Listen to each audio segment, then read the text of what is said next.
کا شکریہ، اگرچہ میں ان سے جگڑ رہا تھا کہ بڑی اجلت میں بلائی گئی یہ کانفرنس، ایک کسی بڑے پیمانے پہ کسی اس میں ہونا چاہیے تھا. پھر جب اختجام وغیرہ پہنچ گئے تو مجھے بھی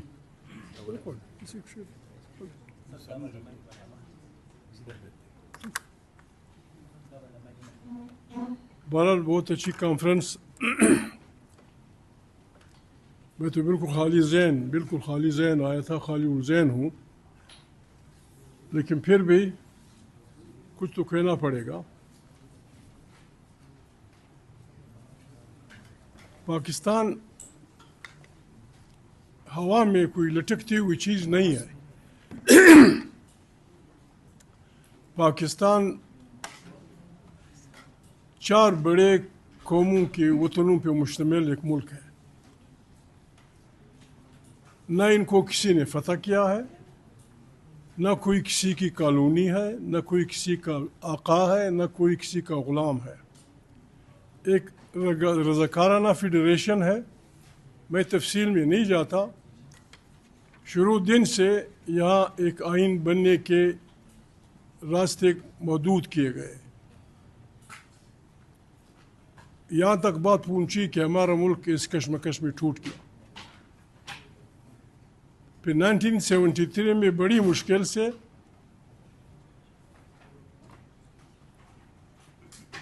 ایک آئین کی تشکیل ہوئی، متفقہ آئین، جس کو متفقہ شاید اس لیے نہیں کہا جائے، بعض لوگوں نے دستخط نہیں کیے تھے، 12 لوگ ایگری کر گئے اس پہ. ہم بعض باتوں کو پتہ نہیں کیوں نہیں کرتے. انسان اپنی اجتماعی وزڈم میں جب اس نتیجے پہ پہنچا کہ یہ کیا ہوگا کہ بس کبھی چنگیز خان چل پڑتا ہے، کبھی کوئی دوسرا چل پڑتا ہے، کبھی تیسرا چل پڑتا ہے، غریب لوگوں کے خون بہائے جاتے ہیں، اس کا علاج کیا ہوگا؟ تو اجتماعی دانش میں انسان اس نتیجے پہ پہنچا کہ ایک ایسا نظام ہونا چاہیے. ٹھیک ہے، وہ پرفیکٹ نہیں ہے، جس کو جمہوریت کہتے ہیں، پرفیکٹ نظام نہیں ہے، لیکن اس کا بنیادی نقطہ یہ تھا جس کی طرف ہمارے اشارہ کرتے ہوئے انگلیاں جلتی ہیں. اس کا بنیادی نقطہ یہ تھا کہ جس آدمی کے ہاتھ میں تلوار ہوگی وہ جرگے میں نہیں بیٹھے گا. اس کو تلوار کا شوق ہے، وہ سرحدوں پہ ہوگا، وطن کا دفاع کرے گا، اور جرگے میں وہ لوگ بیٹھیں گے جن کا تلوار اس سے تعلق نہیں ہوگا. یہ جرگہ سسٹم چلائے گا. میں کبھی کبھی غلط بات کر جاتا ہوں. ایک بات ہم نے بالکل واضح طور پہ کہنی ہوگی، اور جب تک یہ فیصلہ نہیں ہوتا پاکستان کا مسئلہ کوئی حل نہیں ہوگا.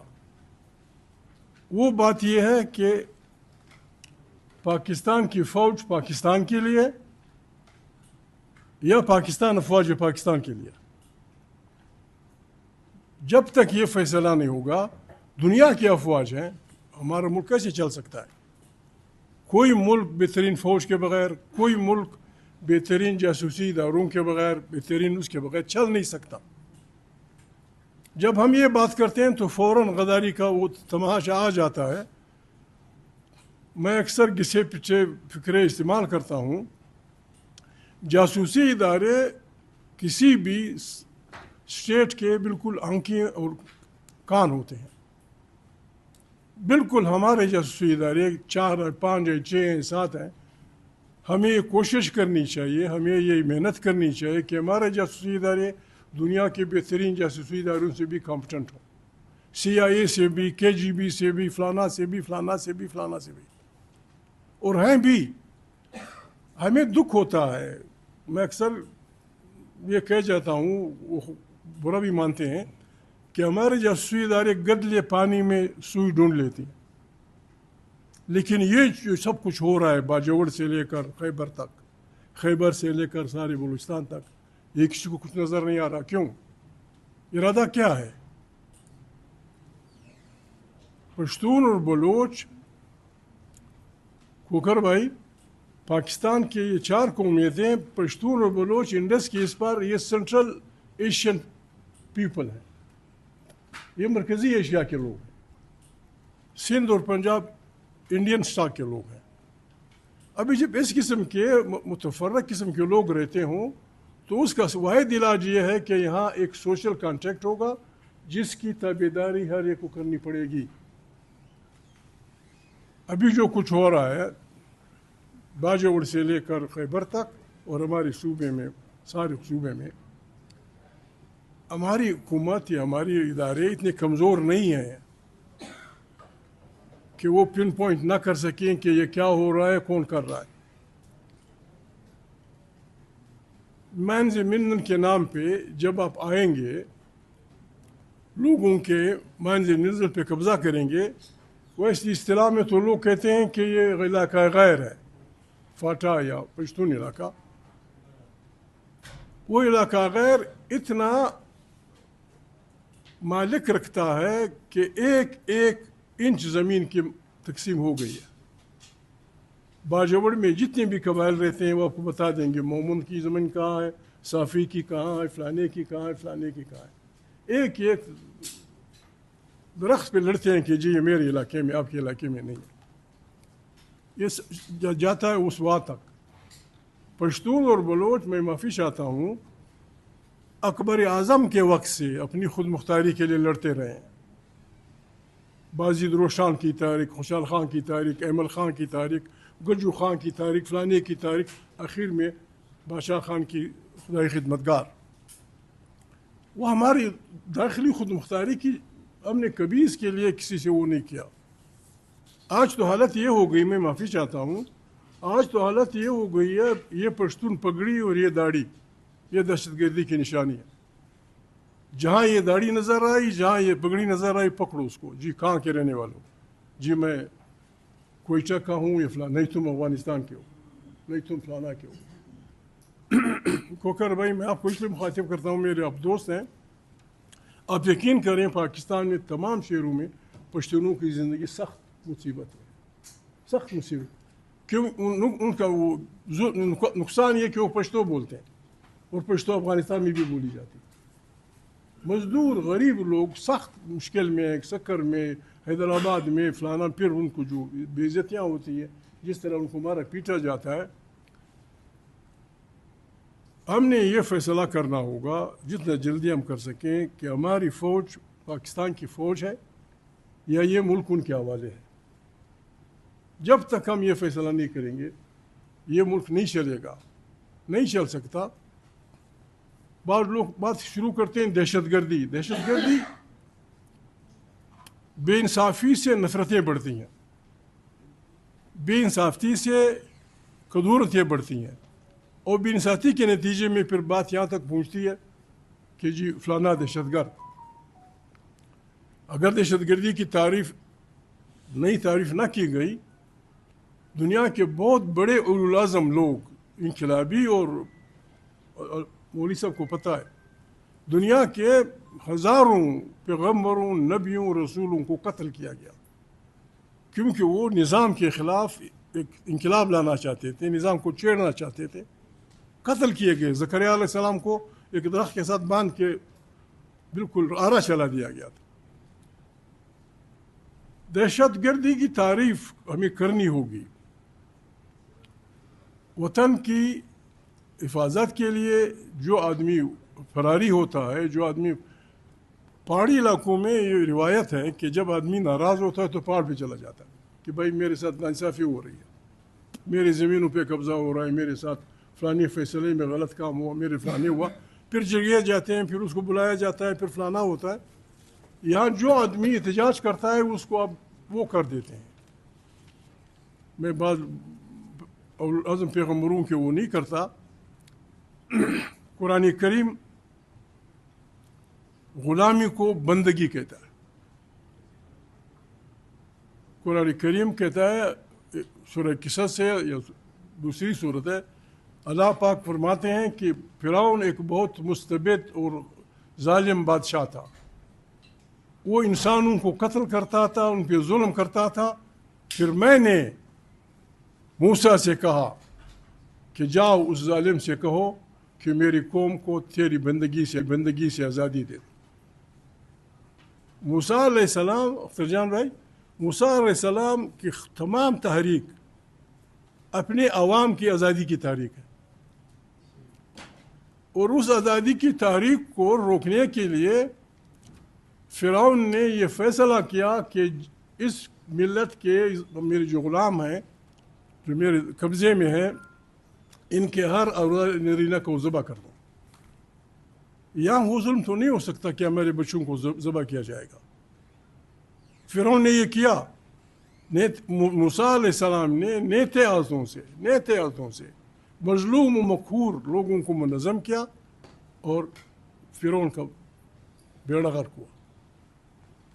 ابراہیم علیہ السلام جیسا العظم پیغمبر نمرود کے سامنے کھڑا ہوا۔ ہم تو آج ایسے گئے گزرے ہیں کہ کسی ملک کے سامنے بات نہیں کر سکتے۔ پاکستان ہمارا ملک ہے، میں نے اس آدمی سے خدا قسم بات نہیں کی، پاکستان ہمارا ملک ہے۔ ہم اس ملک میں آزاد صحیح انسانوں کی طرح رہنا چاہتے ہیں۔ ہم کسی سے خیرات نہیں چاہتے، ہم کسی سے زکوٰۃ نہیں چاہتے۔ جو کچھ اللہ پاک نے ہمیں دیا ہے ہمارے وطنوں میں ہے، پشتونوں میں، پنجابی، سندھی، سرائکی، بلوچ علاقے میں ہے، اس پہ جیسے وکیل صاحب نے فرمایا، اس پہ کم سے کم پہلا حق ہمارے بچوں کا تسلیم کر دو، یہ ٹیمپریچر نیچے آ جائے گا۔ جو کچھ اللہ نے وہاں پیدا کیا ہے، فَبِأَيِّ آلَاءِ رَبِّكُمَا تُكَذِّبَانِ، جو کچھ اللہ نے پیدا کیا، یہ نہیں ہوگا کہ آپ وزیرستان میں سونا ڈھونڈنے کے لیے وزیروں سے لڑیں گے، وزیروں کو نئی اصطلاح ہے اندرونی جو مہاجر بنا دیے جاتے ہیں، ان کو آپ بیچو گے، اس سے بڑی بربادی جنم ملے گی۔ سوویت یونین جیسا ملک چھوٹے سے یوکرین کے مقابلے میں پریشان کھڑا ہے۔ یوکرین کی ساری اسٹیبلشمنٹ، یوکرین کا سارا نظام روسیوں نے بنایا۔ انہیں پتہ ہے اڈا کہاں ہے، ہوائی اڈا کہاں ہے، فلانا کہاں ہے، تیل کے ذخائر کہاں ہے، فلانا کہاں ہے۔ چھوٹا سے یوکرین، لیکن جب اسے ان کے مخالفین نے سپورٹ دے دی، اب روس حیران پڑا ہے۔ ہم ریکویسٹ کرتے ہیں، ہم باغی نہیں لیکن ہم ریکویسٹ کرتے ہیں، یہ کیسے ہوگا؟ ٹرمپ پہ گولی چلی، یہاں سے کان سے گزری، جو عورت انٹیلیجنس کی ذمہ وار تھی اس نے اسی سال میں استعفیٰ دے دیا کہ یہ میری ادارے کی کمزوری تھی، میں اس ادارے کی ہیڈ تھی کہ یہ آدمی کس طرح وہاں پہنچا اور کس طرح اس نے پریزیڈنٹ پہ گولی چلائی۔ ٹرین الٹ جاتی ہے، وزیر استعفیٰ دے دیتا ہے۔ یہ جو ابھی اطلاع آئی 12 بجے، یہ جو زیارت کا معاملہ ہے، 12 بجے ان لوگوں نے اپنے افسران کو کہا ہے کہ ہماری گولیاں ختم ہو رہی ہیں، لوگ زیادہ ہیں، خدا کے لیے ہمیں امداد پہنچاؤ۔ 5 بجے تک وہ محنت وہ کرتے رہے، ڈپٹی کمشنر یا جو بلا ہے۔ 5 بجے کے بعد انہوں نے ٹیلی فون کیا اپنے عزیزوں کو کہ بھائی ہم تو بالکل نیتے وہ ہو گئے ہیں، وہ مہربانی کریں، اگر وہ نہیں آتے آپ مہربانی کریں، کچھ امداد کریں۔ بخشی صاحب وزیر اعلیٰ ہے، کسی شریف آدمی کو تو استعفیٰ دینا چاہیے تھا، یا کسی کو تو کسی سے نوکری سے نکال دینا چاہیے تھا۔ بس انسان ہے، مرتے رہیں گے، آپ بس پاکستان زندہ باد، پاکستان اس طرح زندہ باد نہیں ہوگا۔ پاکستان بہت بڑی بربادی کے اس میں چلا جائے گا۔ ہم ریکویسٹ کرتے ہیں، ہم اپنی افواج سے ریکویسٹ کرتے ہیں، ہم اپنی ایجنسیوں سے ریکویسٹ کرتے ہیں، جو کچھ آپ کو چاہیے مہربانی کریں، جو آئین کا حلف آپ نے اٹھایا ہے اس کا آپ خیال رکھیں، جو ہم نے اٹھایا ہم خیال رکھیں گے۔ سپاہی سے لے کر جرنیل تک ان کا حلف یہ ہوتا ہے کہ ہم سیاست میں حصہ نہیں لیں گے۔ اپنے حلف کا خیال رکھو، پاکستان بچ جائے گا، پاکستان چل جائے گا۔ اور تھوڑا سا ہم نے بھی مہربانی کرنی ہوگی، ہماری خبرین بیٹے ہیں، دوست بیٹے ہیں، یہ جو کچھ ہمارے آئین میں ہوا 26ویں ترمیم فلانی ترمیم میں معافی چاہتا ہوں، میں کسی کو وہ نہیں کرنا چاہتا، لیکن تاریخ بیان کرتے ہوئے کہنا پڑتا ہے اگر ہمارے چھوٹے صوبوں کے ووٹ نہ ہوتے یہ آئین نہیں بگڑنا تھا۔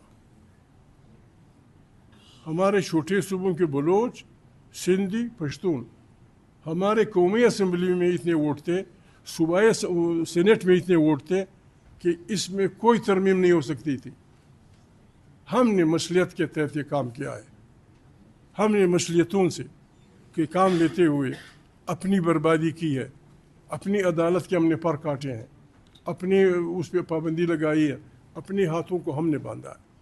26ویں ترمیم 2 ووٹ سے کامیاب ہوئی تھی، قومی اسمبلی اور صوبائی کی سینٹ کی ملا کے 2 ووٹ سے، جبکہ ہماری ووٹ کم سے کم 15-20 تھے۔ اسی میں کم پیپل پارٹی کے ووٹ، ہمارے ووٹ، تحریک انصاف کے ووٹ، بلوچ علاقوں کے ووٹ، ہم نے ووٹ دیے اپنے خلاف۔ کوکر صاحب نے جو بات کی، کوکر بھائی، سینٹ کے انتخابات ڈائریکٹ ہوں یا انڈائریکٹ ہوں، سینٹ کو وہ اختیارات دینے چاہیے جو قومی اسمبلی کے پاس ہیں۔ سینٹ ڈائریکٹ انتخابات ہو یا انڈائریکٹ، سینٹ مانیٹری بل میں فلانا میں جہاں 2 مختلف قسم کی قومیں رہتی ہیں، وہ اسی لیے بائی کیمرل نظام لایا جاتا ہے کہ چھوٹے ہاؤس بڑے ہاؤس میں سب کے پنجاب بھی 25 ہوتا ہے یا 20، سندھ بھی 20، بلوچ بھی 20، پشتون بھی 20، اس طرح وہ بیلنس چلا جاتا ہے۔ آج بھی اگر سینٹ میں وہ دے دی جائے اور ہمارے اگر جرگہ ہو سکتا ہے جرگہ بنا دو، جرگہ بنا دیں گے، آرمی چیف کے پاس چلے جائیں گے، خدا کو مانو ہماری جان بخشو، اپنا کام کرو، پاکستان ہم بنا دیں گے، یہ بلوچوں کو میں راضی کروں۔ آپ صرف یہ وہ کر دیں، پشتونوں سے یہ کر دیں کہ اللہ پاک نے جو آپ کے وطن میں دیا ہے اس پہ پہلا قانونی انینیا آپ کے بچے کا ہوگا۔ یہ سندھی سے کہہ دیں، آپ کے سائر و سائر، یہی بلوچ سے کہہ دیں، یہ ٹینشن ختم ہو جائے گی۔ اور اگر آپ نے بسم اللہ کر دی ہے تو میں معافی چاہتا ہوں، خدا وہ نہ کرے، میں وہ کتاب بھول رہا ہوں، اس میں 15 لڑائیاں ہوئی تھی جس میں نیپولین بھی تھا۔ 15 لڑائیاں ہوئی تھی عوام کی اور افواج کی۔ نیپولین جیسا وہ لیڈ کر رہا تھا، اس میں 15 کے 15 میں عوام جیتی تھی، افواج آ رہی، 15 کے 15 میں عوام جیتی تھی۔ اس میں ویتنام میں امریکن جنرل نے کتاب لکھی ہے، اس نے کہا جب بڑے تنگ ہوئے، ڈسپریٹ ہوئے، ہم نے ویتنام پہ اتنے بم گرائے جو تمام جنگ عظیم میں ہم نے نہیں گرائے تھے، لیکن پھر بھی ہمیں ویتنام سے نکلنا پڑا۔ اس ملک کو سنبھالے، اس ملک کا علاج یہ ہے کہ یہاں پارلیمنٹ خود مختار ہوگی، آزاد انتخابات ہوں گے، ہر علاقے پہ، ہر قوم کے مسائل پہ اس قوم کے بچوں کا اختیار ہوگا، ان کی زبانوں کا احترام ہوگا، سینٹ قومی اسمبلی کے برابر ہوگی، قومی اسمبلی کے فیصلے، عدلیہ اپنے فریم میں آزاد ہوگی، پریس آزاد ہوگی، پاکستان انتہائی بہترین خوشحال ملک بن سکتا ہے اگر کوئی بنانا چاہے۔ اور اگر آپ نے زور لگانا ہے بسم اللہ، ویسے بھی لوگوں نے تو مرنا ہوتا ہے، آپ نے مارنا ہے، کتنے کو مارو گے؟ فرعون سے زیادہ تو آپ نہیں مار سکتے۔ یہ ملک ہمارا ہے، آئیں عہد کرے، ہر ادارہ عہد کرے۔ یا بات ہوئی معافی مانگنے کی، معافی سب مانگے، سارے ادارے، افواج پاکستان بھی، ایجنسی ادارے بھی، سیاسی لوگ بھی، مصلحتوں سے کام نہ لیں، چھوٹی چھوٹی مصلحتوں میں آپ نے بربادی کر دی۔ عذرائے مذاق، لیکن دل کی بات کرتا ہوں، عذرائے مذاق، جب تحریک انصاف کے چھینی ہوئی سیٹیں بانٹی گئیں تو کسی نے لینے سے انکار نہیں کیا۔ ہم سیاسی لوگ ہیں، وہ ریوڑیوں کی طرح بانٹ رہے تھے اور ہم نے اپنی جیبیں ایسے رکھی ہوئی تھی، ڈالو، کیسے چلے گا؟ آئیں وعدہ کریں، عہد کریں۔ جب افواج اس قدر آ جاتی ہیں، جب وردی میں لوگ اسمبلیوں کو مارکیٹ میں رکھ دیتے ہیں کہ بسم اللہ بولیے، شفتالو کا کریٹ کتنے کا؟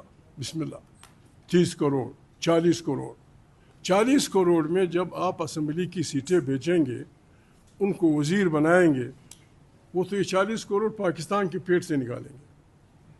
انہیں پاکستان سے کیا غرض؟ وہ تو اس میں آ کے گولی پہ آ کے آپ نے مہربانی کر کے اس کے وہ کر دیا. غلطیاں ہوئی ہیں، سب نے کی ہیں، توبے کا دروازہ بند نہیں ہوا ہے. ہماری طرف سے میں ان کا چاچا ہوں، بلوچوں کا بھی چاچا ہوں، سندھیوں کا بھی چاچا ہوں. ہم آپ کو قرآن کریم کے صفوں پہ لکھ کے دے دیں گے. ہماری عزت کا خیال رکھو، ہماری خود مختاری کا خیال رکھو. ہمیں اپنے وسائل پہ وہ حق دے دو، آئینی حق دے دو، پاکستان بن جائے گا. اور اگر آپ نے یہ دوسرا راستہ اختیار کرے گا پھر آپ کی مرضی، آپ نے جو کرنا ہے بسم اللہ. پھر اس کا نتیجہ جو کچھ ہوا اس کے ہم پھر ذمہ وار نہیں ہوں گے. اس میں ذمہ وار وہ قوتیں ہوں گی جو پاکستان کو بندوق کے زور پہ یا تلوار کے زور پہ چلانا چاہتی ہیں. God bless you.